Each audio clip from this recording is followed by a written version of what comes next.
The call that changed everything came on a Tuesday afternoon in March, and it came from a number I didn't recognize. I almost didn't answer. I was standing in the kitchen of the house Kevin, and I had shared for 19 years, stirring a pot of soup I was making for dinner, half listening to the radio. Living what I believed at that moment to be an ordinary life. I answered because something made me. I couldn't tell you what, some instinct that doesn't have a name. The voice on the other end was a woman's, calm, careful. Like someone who had rehearsed what they were going to say and was determined to get through it. She said, "Is this Linda Mercer?" I said yes. She said, "My name is Paula. I think we need to meet. I think we have the same husband." I didn't say anything. The spoon in my hand kept moving in the pot. The radio kept playing. The afternoon light came through the kitchen window the same way it always did. And everything, every single ordinary thing around me, stayed exactly the same while the entire world I had built my life inside collapsed without making a sound. By the time this story is over, you will understand everything: who Paula was, who Kevin really was, what had been happening 2 streets away from my own front door for 8 years. And what I did about it. Stay with me. My name is Linda. I am 51 years old. I live in a town in the English Midlands that I won't name, because some of the people in this story still live there, and some of them are still rebuilding, and they deserve whatever privacy remains. I married Kevin Mercer 22 years ago. I was 29, he was 32. We met at a work conference. He was in sales, I was in marketing, and we were both staying at the same hotel in Birmingham for a 3-day industry event. He was funny. He was confident without being arrogant, which is rarer than it should be. He had dark hair going silver at the temples even then, and a way of listening to you that made you feel like what you were saying was the most interesting thing he had ever heard. We were engaged within a year, married within 2. It was, by any reasonable measure, a good marriage. Not a perfect marriage, I don't believe those exist, but a solid one, a real one. We have 2 children: Sophie, who is now 20, studying nursing at university, and Daniel, who is 17 and still at home in his final year of school. They are the best things I have ever done. They are also, when I think about what Kevin did to this family, the source of the deepest, most specific grief. Because he did not only betray me, he betrayed them. And they didn't have any say in it.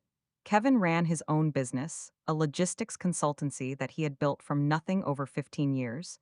He was good at it. It meant he traveled.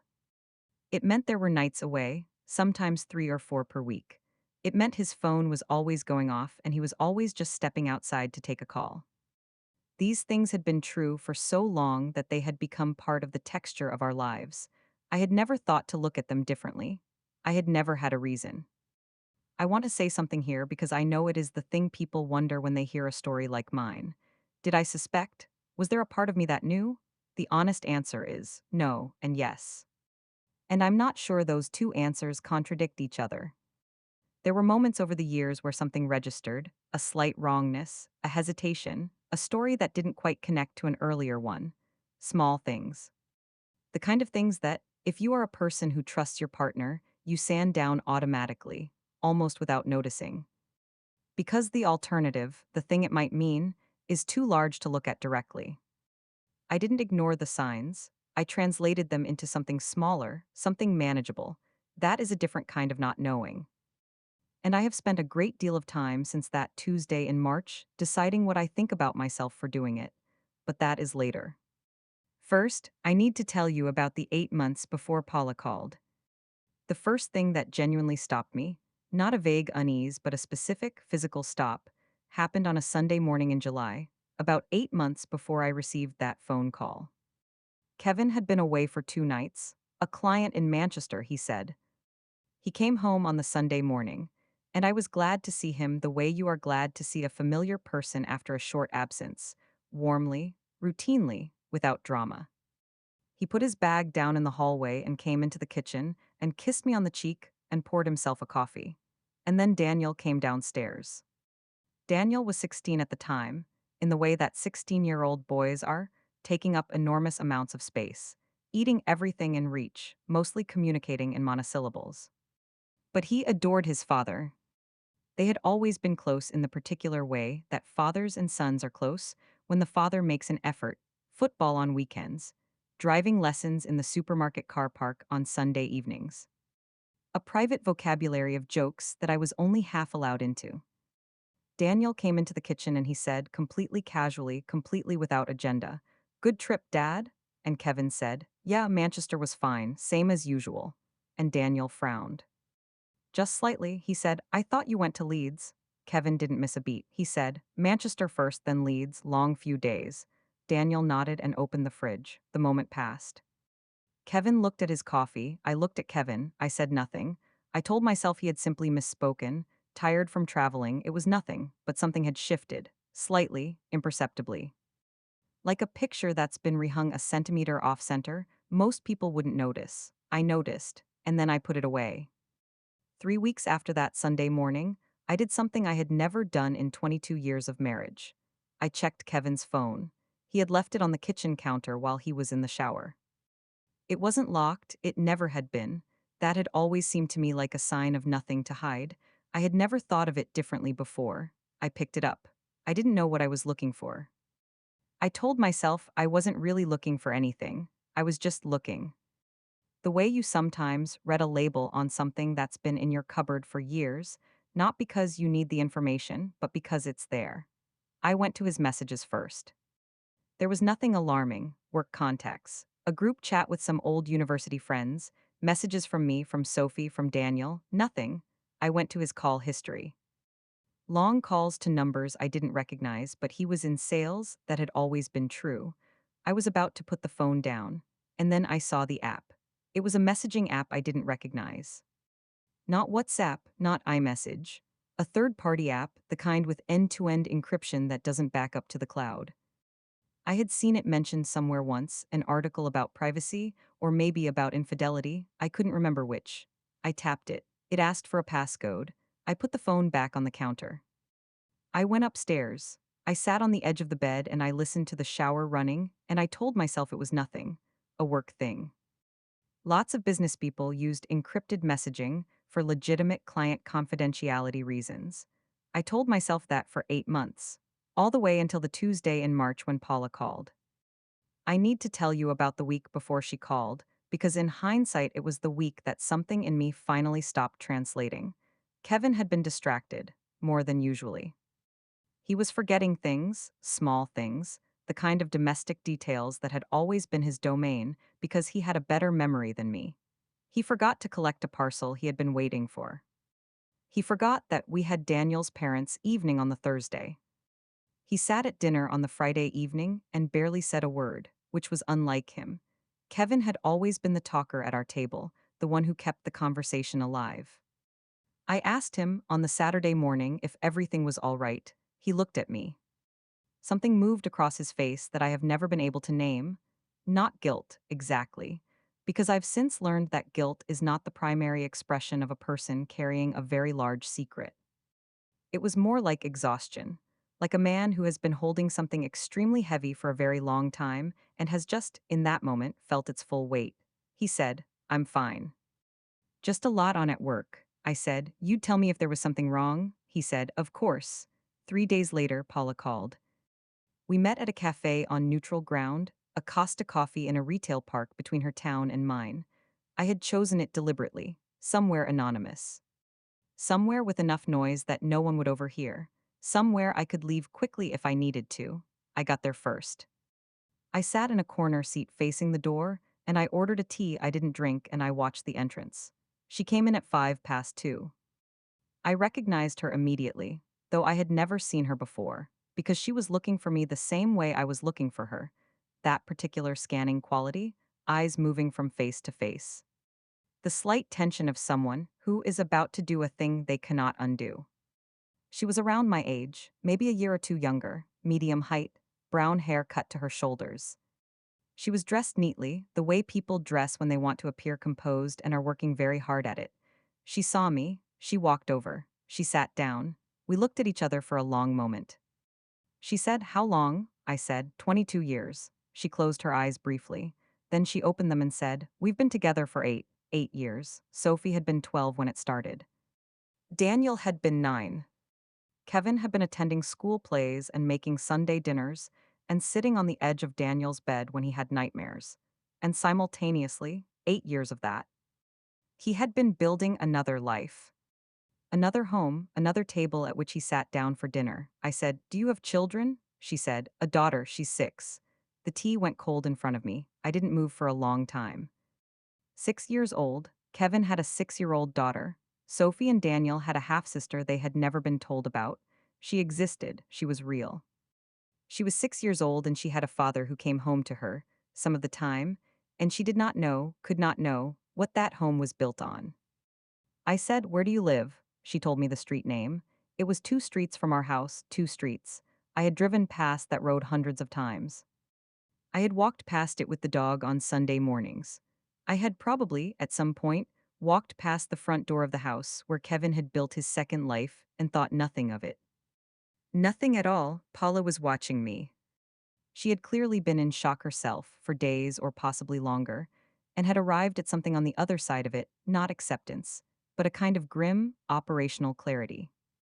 She had done the hard work of believing it before she called me. She had given herself the time to absorb it so that she could sit across from me in this cafe and function. I was only now beginning. She said, "I found out because she asked me why her daddy had a different house. I didn't understand at first. She saw that and explained. Kevin had told his daughter, their daughter, that he had 2 houses because his work was very important, and sometimes he needed to stay somewhere else. Children accept what they are given. A 6-year-old accepts anything." But the little girl had started asking more questions, the way children do when they get old enough for the answers to start not quite adding up. And Paula had begun to hear the shape of the lie beneath the explanation. She had gone through his things, she had found a key. She had found, in the pocket of a jacket she had never seen him wear, a receipt for a restaurant, the same restaurant he had told her, was his favorite that he had discovered on a work trip. Except it was local, 8 minutes from her front door, she had followed him, once, just once because once was enough. She had stood at the end of a road 2 streets from her own home, and she had watched my husband park his car in front of my house, and walk up our front path, and use his key and go inside. And she had stood there for 20 minutes, she said, just stood there on the pavement, before she could make herself walk away. I thought about that image for a long time afterwards. The two of us, Paula and I, unknowing participants in the same geography, walking our separate lives through streets that were 2 minutes apart. The particular cruelty of the proximity. That he had not even had the decency to take his deception somewhere far away. That he had built his 2 lives close enough to each other that the risk was constant, daily. And somehow that closeness seemed to me, when I let myself think about it, the most revealing thing about him. Either he was reckless, or some part of him wanted it to end. I have never been able to decide which. I drove home in a state that I can only describe as a kind of suspended animation. I was functioning, I was steering the car, I was stopping at traffic lights, but I was not fully present inside my body. Something had come loose. Some central connection between what I knew and what I felt had not yet been made. The knowing was there. The feeling was somewhere behind it, waiting. Daniel was at a friend's house. Sophie was at university. The house was empty. I sat in the kitchen, the same kitchen where I had stirred soup and answered a phone call and had my life rearranged, and I sat there for 2 hours without moving. And then Kevin came home. He came in through the front door at 6:30, the same way he had come in through the front door thousands of times. And he called my name the same way he always did. Lynn. That abbreviated version of my name that was his alone, that I had always found affectionate. That I now heard as a small and specific cruelty. I said, "I'm in the kitchen."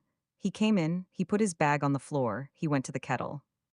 And I looked at him, really looked at him, possibly for the first time in years in the way you look at something you are seeing for the last time, and I said, "How long have you been with Paula?" He went very still.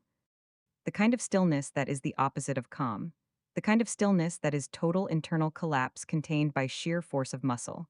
He turned around slowly. He didn't ask who Paula was. He didn't say he didn't know what I was talking about. He just looked at me, and his face did the thing I had seen on the Saturday morning. That exhaustion, that unbearable weight, except now it was 10 times heavier. And there was nowhere left to put it. He said, "Linda," I said, "Don't." He said, "I can explain." I said, "How long?" He sat down, he put his face in his hands, and then he told me 8 years. He said it had started as something he hadn't planned, hadn't intended, and then it had become something he hadn't known how to end. And then it had become so large and so long and so load bearing in his life that ending it had seemed impossible. So he had simply continued. He had simply continued living both lives, managing both calendars, telling himself that no one was being hurt, or that if someone was being hurt, he would deal with it later. Some later that kept moving further away from him as the years went by. I listened to all of it. I let him say everything he had been holding. Not because I wanted to understand, not yet, but because I knew I needed to hear it all before I could decide what happened next. When he finished, the kitchen was very quiet. I said, "She has a daughter, your daughter, she is 6 years old." He said, "Yes." I said, "Does she know about us?" "About Sophie and Daniel?" He said very quietly. "No." I said, "So you have 3 children who don't know about each other." He didn't answer. There was no answer. I said, "You need to leave." "Tonight?" He said, "Linda, please." I said, "Tonight, Kevin." He left. The days that followed were the strangest of my life. Not the worst, there were worse days ahead. Days of legal proceedings, and telling the children, and the particular sustained grief of watching your daughter try to absorb something that no 20-year-old should have to absorb. Those were worse, but those first days were the strangest, because I was still inside the shape of my old life while knowing it no longer existed. I still woke up at the same time. I still made coffee in the same mug. I still drove Daniel to school. He didn't know yet, I hadn't been able to find the words yet, and listened to the same radio station on the same route and walked back into the same empty house. Everything the same, everything different, the shape of a life without the substance. I called my sister Carol on the second day. Carol is 4 years older than me and has always been the person I call when something is too large to carry alone. She drove over that same afternoon and sat in my kitchen for 6 hours, and she didn't try to fix anything or offer perspectives or tell me what she thought I should do. She just sat there. Sometimes that is exactly the right thing. I also, in those early days, called a solicitor. I want to be honest about the order of those things. I called Carol first and a solicitor second. I am not someone who approaches crisis primarily in practical terms. But I also knew, somewhere beneath the shock, that the practical decisions I made in the next few weeks would have consequences for years. So I made the call. The solicitor, a woman named Judith, was calm and efficient and completely without judgment. She told me what I needed to know. She told me what rights I had.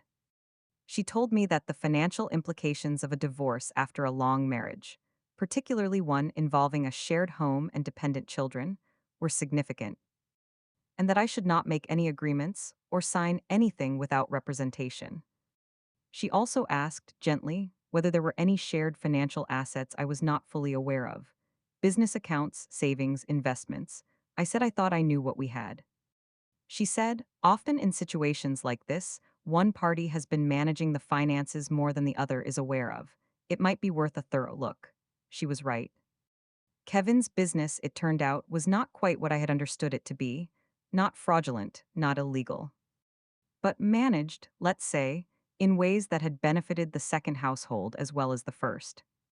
Over the course of 8 years, the expenses run through the business had included rent payments for a property that was not his office, regular transfers to an account I had not known about, the kind of thing that is invisible if you are not looking for it, and becomes very visible when a forensic accountant, which Judith recommended and I hired, goes looking. I want to be careful here about what I say, because Kevin has rights too, and some of what was discovered is still subject to proceedings. But I will say this: the financial picture of our marriage, when fully illuminated, was somewhat different to the picture I had been living inside. Some of the money I had believed to be ours had been redirected. Some of the financial security I had assumed was shared had, in fact, been building something else 2 streets away. This was the part that took the longest to grieve, not the infidelity. Not even, in the end, the other child, though that was a grief of its own kind, tangled and complicated. Because she was innocent and blameless, and also the evidence of every Sunday morning and school play and bedtime story I thought had been ours.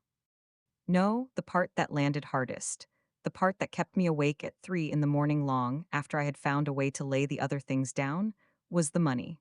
Because the money was about intent. The infidelity could, in some dark corner of the imagination, be assigned to weakness, to failure, to the messy, irrational territory of human longing. But moving money requires decisions, requires planning, requires a person to sit in front of their laptop and deliberately, consciously, route resources away from their family and towards something else. It requires, at the most basic level, a choice, made repeatedly over years. That was the part I kept coming back to in the dark. I told Sophie on a Sunday afternoon in November, 2 months after Kevin left. She came home from university for the weekend. I made lunch. Halfway through, I put down my fork and I told her. She was very still for a long time. Then she said, "How long have you known?" I said, "Since March." She said, "You didn't tell me for 8 months?" I explained that I had needed time, that I had needed the legal situation to be clearer, that I had not wanted her to carry it through her first months at university. She understood. She was also, underneath the understanding, hurt. I accepted that it was fair. She cried eventually. We both did. She asked if she had a sister, and I said yes, and she looked out of the window for a very long time. Then she said something that I want to remember for the rest of my life. She said, "She didn't do anything wrong, did she, the little girl?" I said, "No. She didn't do anything wrong." Sophie nodded. Then she said, "What's her name?" I told her. And something settled in Sophie's face, something that looked like resolution. A decision made without words. That little girl would not, if Sophie had anything to say about it, disappear from their lives simply because of what her father had done. I am proud of my daughter every day. That afternoon, I was proud of her in a way that felt like it might break me. Daniel was harder. Daniel was 17 and had been closer to Kevin than any of us. And the discovery of what his father had done, delivered as carefully and gently as I could manage it, hit him in a way that expressed itself not as grief but as anger. Cold, contained, long-burning anger. He didn't shout. He didn't cry, not in front of me. He went very quiet and stayed very quiet for weeks, and the silence was louder than any shouting would have been. He told Kevin, the first time they met after I told him, that he didn't want to see him for a while. Kevin accepted this. It was, I thought, the right response. Not to push, not to insist, simply to wait and be available and demonstrate, through small, consistent actions, that he was still there. Whether Daniel will, eventually, find his way back to his father, I genuinely do not know. He is beginning to, slowly, on his own terms. I think that is all any of us can ask. Paula and I have spoken 4 more times since the cafe in March. I want to say something about this, because I think people assume that the two women in a situation like mine would be enemies, or at the very least, strangers who politely avoid each other forever. And perhaps that would have been simpler, perhaps it would have been neater. But there is something that happens when two people discover they have been unknowingly sharing something that should never have been shared. A strange, uncomfortable, entirely involuntary connection. We had not chosen each other, we had not chosen any of this. But we were linked by the man, by the geography, by the legal proceedings. And most concretely, by the little girl whose existence belonged to both of our families, and neither of our families at the same time. Paula is not my friend. I want to be honest about that. We are not building something warm, but we are, cautiously, carefully, building something workable. Something that puts her daughter, who is blameless and 6, and eventually going to need to understand a great deal, at the center of decisions rather than at the edges. That matters to me. I think it matters to Paula too. Kevin is being, I will say this because I think truth requires acknowledging the whole of a person. He is being better now than he was. He has accepted the financial findings. He is cooperating with the divorce proceedings. He is paying for what needs to be paid. He is showing up for Daniel in the small, consistent ways that I think are the only thing that might, over years, repair some small part of what he broke. Is that enough? I don't know. It may never be enough. Enough is a very high bar when the debt is 22 years of a life lived inside a lie. But I am not sure anymore that enough is the goal. The goal, I think, the achievable, livable goal, is forward. One day at a time. My house, which is now legally mine following the settlement. My children, who are building themselves back up in their own ways and at their own pace. My sister Carol, who still comes over on Thursday evenings and asks for nothing except to sit in my kitchen and be present. My own life, which is slowly, haltingly becoming mine. Actually mine in a way that I realize now, looking back, it perhaps never fully was. I want to say something to you directly before I end. If you are watching this and something in this story is touching a place in your own life, a small wrongness, a story that doesn't quite connect to an earlier one, a moment you translated into something smaller than it might have been, I am not telling you that your instinct is right. I have no way of knowing that, but I am telling you that you are allowed to look, you are allowed to ask. You are allowed to pick up the phone when a stranger calls and listen to what she has to say, even when everything in you wants to put it down. The hardest part of what I lived through was not discovering the truth. The hardest part was the 8 months before that, when I was standing right at the edge of the truth and choosing, daily, not to step over it. I am not sure what I was protecting. Maybe Kevin. Maybe myself. Maybe the life I had spent 22 years building and could not yet imagine living without. But I know now that the truth, however devastating, however heavy, however completely it dismantles the world you thought you lived in, the truth is lighter than carrying the weight of not knowing. The truth gives you something to stand on. The not knowing is just open air. I am standing on something now. It is not what I expected to be standing on at 51. It is not the life I planned. But it is mine, and I am slowly learning to call that enough. If this story moved you, if it reached something in you that needed to be reached, please share it with someone who might need to hear it. And if you are sitting somewhere right now, quietly carrying a weight that you haven't yet named out loud, I see you. You don't have to carry it alone. Subscribe to After the Funeral. There are more stories where this came from, and as always, the truth always comes out.